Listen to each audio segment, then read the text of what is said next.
बड़ी खबर इस वक्त की आपको बता दें, मैनपुरी से आ रहे पूर्व सांसद धर्मेंद्र यादव का 2 दिवसीय चुनावी दौरा मैनपुरी में।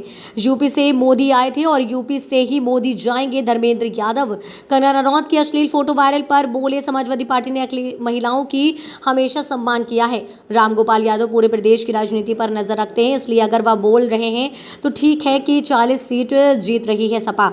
मैनपुरी में बीजेपी ने अपने सभी फॉर्मूला इस्तेमाल कर लिए हैं, अब कोई फॉर्मूला बचा नहीं। मैनपुरी के लोगों को बीजेपी आज तक प्रभावित नहीं कर पाई और आगे भी नहीं कर पाएंगे। डिंपल यादव मैनपुरी से 3 लाख से अधिक वोटों से जीतेगी। 2024 का चुनाव बीजेपी ईडी, सीबीआई या अन्य एजेंसियों का टूल के तौर पर इस्तेमाल कर रही है। घोटने का पूरा बीजेपी के लोगों का षड्यंत्र है।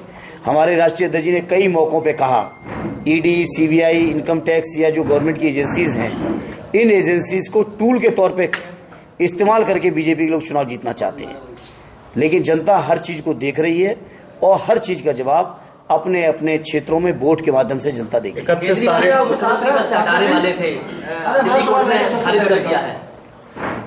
आपके साथ है स्वाभाविक तौर पे। आप पीडीए डेफिनेशन जो है, पढ़े लिखे जो आपके मतदाता हैं नहीं, उन्हें न केवल पढ़े लिखे मतदाता तो पहले दिन से ही समझ रहे हैं और हमारे वो गांव में बैठे लोग और ज्यादा बेहतर से समझ रहे हैं। उनको पता है कि किस तरह से उनके आरक्षण को छीना जा रहा है। उनको पता है कि उनके बच्चों की नौकरी को कैसे छीना जा रहा है। जिन परीक्षाओं में 50-50 लाख नौजवान उत्तर प्रदेश में बैठे हों, उन नौजवानों की परीक्षा के पर्चे लीक हो रहे हैं और लीक सुनियोजित तरीके से सरकार की देखरेख में हो रहे हैं और इसलिए हो रहे हैं कि नौजवानों के रोजगार का या परीक्षा का अंतिम परिणाम ना आ पाए। लोग नौजवानों को रोजगार नहीं देना चाहते हैं। लोग नौजवानों को आरक्षण का जो भागीदारी मिलनी चाहिए, जो संवैधानिक हक है, वो नहीं देना चाह रहे हैं। बीजेपी के लोग बाबा साहब भीमराव अम्बेडकर जी के बनाए हुए संविधान को पूरी तरह खत्म करना चाहते हैं और ये बात केवल हम समाजवादी लोग नहीं कह रहे हैं, बड़े बड़े लोग कह रहे हैं। बड़े लोग कह रहे हैं। आज ही मैं बयान देख रहा था कश्मीर के पूर्व राज्यपाल जी का, मलिक साहब का।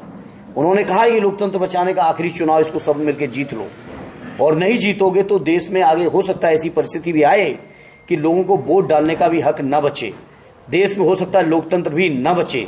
ये खतरा केवल हम लोग नहीं कह सकते, केवल मैं नहीं कह रहा हूं या केवल हमारे समाजवादी लोग ही नहीं कह रहे, बल्कि देश के बड़े बड़े विद्वान, बड़े बड़े अनुभवी लोग इस बात की शंका व्यक्त कर रहे हैं। और ये शंका लोगों की यूं ही नहीं है, लोगों को डर है इस बात का, क्योंकि बीजेपी लोकतंत्र खत्म करना चाहती है। संविधान बचाने के लिए क्या राष्ट्रीय अध्यक्ष जी मैदान में उतरेंगे लोकसभा के चुनाव में? राष्ट्रीय अध्यक्ष जी के नेतृत्व में ही संविधान बचेगा और उसको मैं और आपको सिंप्लीफाई करके समझाता हूं।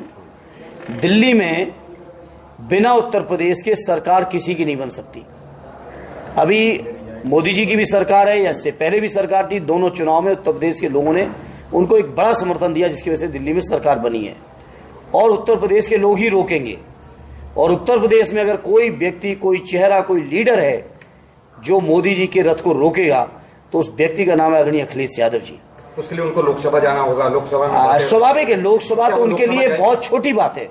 मैंने इससे पहले भी कहा कि उत्तर प्रदेश की जिस किसी लोकसभा से उनकी इच्छा होगी, अगर आदरणीय अखिलेश यादव जी चुनाव लड़ना चाहेंगे, मुझे एक मिनट नहीं लगेगा, मैं आजमगढ़ अभी हटने को तैयार हूं अगर वो आएंगे। कौन ऐसा यूपी में समाजवादी पार्टी का लीडर जो आदरणीय अखिलेश यादव जी को लड़ाने में अपना गौरव महसूस न करे? कौन सा ऐसा क्षेत्र है उत्तर प्रदेश का जिस क्षेत्र के लोग ये ना चाहते हों कि आदरणीय अखिलेश यादव जी उनके क्षेत्र से आगे चुनाव लड़ें? प्रदेश की जनता जानना भी चाहती है क्या अखिलेश यादव लड़ेंगे? क्योंकि ये इसका फैसला मैंने आपको जवाब दिया, आपने सुना नहीं।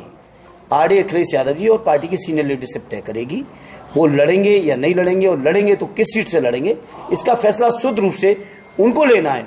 और वो जो भी फैसला लेंगे वो प्रदेश और देश के हित में बेहतर फैसला लेंगे। और मैं समझता हूं जिस भी क्षेत्र से लड़ेंगे उस क्षेत्र के लोगों का गौरव होगा कि माननीय अखिलेश यादव जी उनके क्षेत्र से चुनाव लड़ रहे हैं। मना कर दिया, बोला मेरे पास जी, मैं सुन नहीं पाया। देश की वित्त मंत्री निर्मला सीतारमण ने चुनाव लड़ने से मना कर दिया, बोला मेरे पास पैसे नहीं है। जबकि दूसरी तरफ उनके पति प्रभाकर सीतारमण बोलते हैं इलेक्ट्रोल बॉन्ड दुनिया का सबसे बड़ा घोटाला। इस पे आप क्या कहेंगे? वो कहते हैं आदरणीय प्रभाकर जी तो अपने परिवार में पहले समझाएं, और अगर वित्त मंत्री जी पे पैसा नहीं है तो ये भारतीय जनता पार्टी पूरे देश का इलेक्ट्रोल बॉन्ड का 90% के आसपास लेने के बाद भी अगर उनके उम्मीदवार पे पैसा नहीं है तो इसके मैं क्या कर सकता हूं या आप क्या कर सकते हो या विपक्षी लोग क्या कर सकते हैं? ये उनकी पार्टी की आंतरिक समस्या हो सकती है। इसलिए इन चीजों में मुझे नहीं जाना है। मुझे ये जाना है कि इन्हीं वित्त मंत्री जी की देखरेख में देश की अर्थव्यवस्था पूरी तरह खोखली हो चुकी है। जो लोग 2014 में भाषण देते थे कि देश की महंगाई कम करेंगे, आज महंगाई कहां पर पहुंचाई है। सवाल वित्त मंत्री जी से ये है। सवाल ये नहीं कि वो चुनाव लड़ेंगी कि नहीं लड़ेंगी, वो लड़ेंगी तो कहां से पैसा आएगा। हमारे सवाल ये है कि देश की अर्थव्यवस्था कहां है, देश की बेरोजगारी की दर आज कहां है। हमारे सवाल ये है कि जो लोग कहते थे कि डॉलर की कीमत में अगर डॉलर के मुकाबले अगर रुपए की कीमत गिरती है तो न केवल रुपया गिरता है बल्कि देश की साख गिरती है। आज मैं उन लोगों से सवाल करता हूं, स्पेशली वित्त मंत्री जी से, प्रधानमंत्री जी से, उनकी सरकार में बैठे अन्य लोगों से, कि आखिर उन्होंने न केवल डॉलर की कीमत के मुकाबले रुपए की कीमत गिराई बल्कि उस कीमत के साथ साथ देश की साख कितनी गिराई है, ये आज इसका जवाब दें। और अगर देश की साख गिराई है तो मैं सोचता हूं बीजेपी के लोगों को कोई नैतिक अधिकार नहीं है कि वो जनता के बीच वोट मांगे। और जनता को चाहिए कि बीजेपी के लोगों के अब कोई भी नई वादे, नए भाषण, नए तरीकों पे जाने की जरूरत नहीं है। केवल समीक्षा इस बात की करने की जरूरत है कि 10 साल पहले से वो जो लगातार वादे करते चले आ रहे हैं, आज 10 साल के उनके कार्यकाल के बावजूद कितने वादे पूरे हुए। क्या हर साल 2 करोड़ के हिसाब से 20 करोड़ नौजवान रोजगार पाए? अगर रोजगार पाए तो बेरोजगारी की दर में स्वतंत्र भारत में आजादी के बाद से लेके आजादी के अमृतकाल में सबसे ज्यादा बेरोजगारी की दर आज क्यों बढ़ी हुई है? रुपए की कीमत डॉलर के मुकाबले आज सबसे ज्यादा क्यों गिरी हुई है? महंगाई अब तक की सबसे ज्यादा क्यों बढ़ी हुई है? सवाल ये है देश की जनता के सामने।